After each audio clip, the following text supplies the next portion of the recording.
Welcome back. We have a journal to read, Atrus' journal, which now we really need because we need to get the crystal combination to view Rhyme in the crystal viewer, so we can contact Atrus. And now comes to light the real reason why I didn't want to read the journals just yet at the beginning of the game, because now that we have Yish's necklace, we can actually have the journals read for us by the person who wrote them, in this case Atrus. I sort of regret that, because I actually like reading the journals aloud in these videos.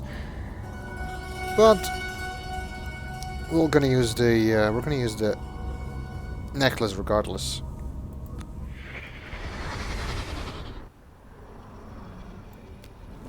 So let's read Atrus' journal. I'm always surprised by how good it feels to return home after one of my journeys. In the day, heat shimmers off the cliffs, bathing me in unexpected warmth, and at night, gentle breezes stir the lake, and I often hear Catherine singing to Yisha. The sound of their voices fills me with such joy. I find myself wondering why I ever left. Perhaps I'm more aware of this tonight, having spent so much time alone in Rhyme. The trip was unavoidable. It's been weeks since I viewed Cirrus and Agonar's prison ages, and I needed to be assured of their safety. The crystal viewer did not show much, so I began considering how I might improve it. I'm now fairly certain I can achieve a tighter image if I redesign the mechanism itself. I have yet to tell Catherine of these plans. I do not wish to raise her hopes prematurely. After far too brief a visit with my family, I have returned to Rhyme to conduct preliminary tests. The frigid temperatures in this age are vital for the crystals to function, yet I find it increasingly difficult to work in the cold. Perhaps I can find a way to simulate extreme temperatures inside the viewer itself, so that I can install it in Tomana when ready. Tonight I set aside experimentation for a few hours to watch the lights illuminate Rhyme's sky. Their beauty is not dimmed since first I saw them. I could not fully enjoy the show, however, for it put me in mind of Cirrus and Agonar and the months we spent here constructing the towers. Soon, what had been a happy memory for me was mired in regrets. I doubt I will ever know what caused my sons to become so greedy. I only know that when they looked at the ages described in my library, fantastic worlds that one could travel to easily simply by touching a book's linking panel, they saw only dreams of wealth and power. They devised a plan, an evil plan. When my back was turned, they linked to my ages, plundered and destroyed them. I know Cirrus and Agonar must pay a price for these crimes, yet it brings me no joy to picture them stranded on the two uninhabited ages I wrote to protect my library from thieves.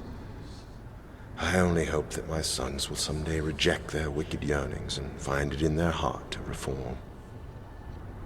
After experimenting with several liquid gases, I have found a pressure variable that should allow the crystal viewer to function in Tomana. Tomorrow I link to Rilishan to enlist help from the Guild of Machinists. Catherine was unusually subdued when I showed her the new blueprints.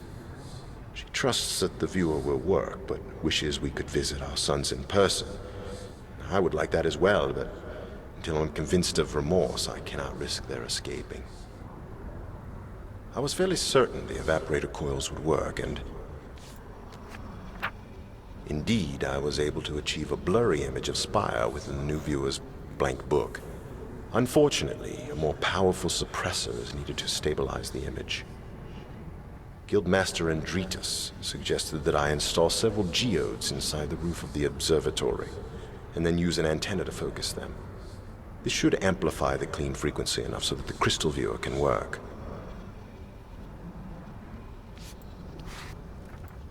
Success.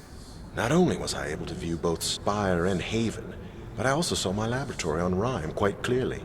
The crystal code for Rhyme was difficult to remember, having not had much reason to use it previously. I must make a full list of codes soon, but for now I will keep rhymes close at hand.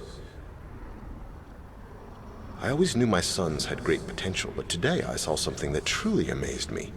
Cirrus is harnessing electricity. At least that is what I assume, for the viewer caught a brief glimpse of something I had never before seen in this age.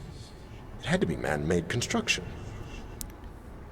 Okay, so here's the code for Rhyme. Success. Oh, Not start only over was I when you able to view touch the both side. Spire and Haven, but I Let's also take a saw picture my of the code. laboratory on Rhyme quite clearly. The crystal code for Rhyme was difficult to remember, having not... A burst of interference destabilized the image before I could study the device properly, but its existence offers proof that at least one of my sons is making the most of his confinement, rather than wallowing in despair. The interference effect is curious. It has disrupted my viewing of ages on more than one occasion. Although I first assumed it to be a problem with the geodes, I now believe it to be subsonic in origin. I think the roof antenna is picking up wave fluctuations emitted by one or more ages. If this is true, I might be able to use the fluctuations to hear what is occurring in an age. I shall have to think on this carefully. It has been an exciting 2 weeks. Catherine, Yisha, and I have just returned from Rilishan, where I spent most of my time in... Wait, if they're subsonic in origin, then how can you use it to hear things? They would have to be sonic in origin. Anyway. Conversations with various guild masters. I am now convinced the shape and color of the crystals gives them individual resonance signatures. By combining the resonance of 5 crystals together, I can discover a global pattern of emissions, a sound signature, as it were, that is unique to the age being viewed. Guildmaster Andritas assisted me in drawing up plans for a filtration panel that will enable the antenna to hone in on whatever wave fluctuation I want. I truly will be able to listen in on an age. Tomorrow I begin building the panel. I have decided to use Rhyme as its preset configuration, since that is the age which first enabled me to construct a crystal viewer. The panel is finished. I'm too tired to test it tonight. Catherine tried to hide it, but the sounds we heard coming from Agonar's prison age nearly brought her to tears. Once again, I had to reassure her of his safety. My words eventually convinced her, but I know she longs for more substantive proof. I fear she may take matters into her own hands soon.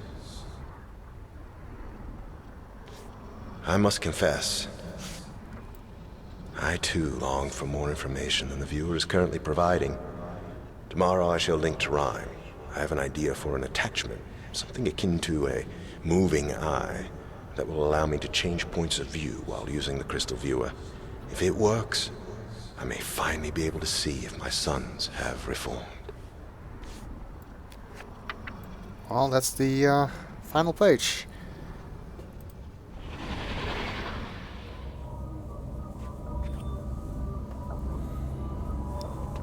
And we'll continue in the next video.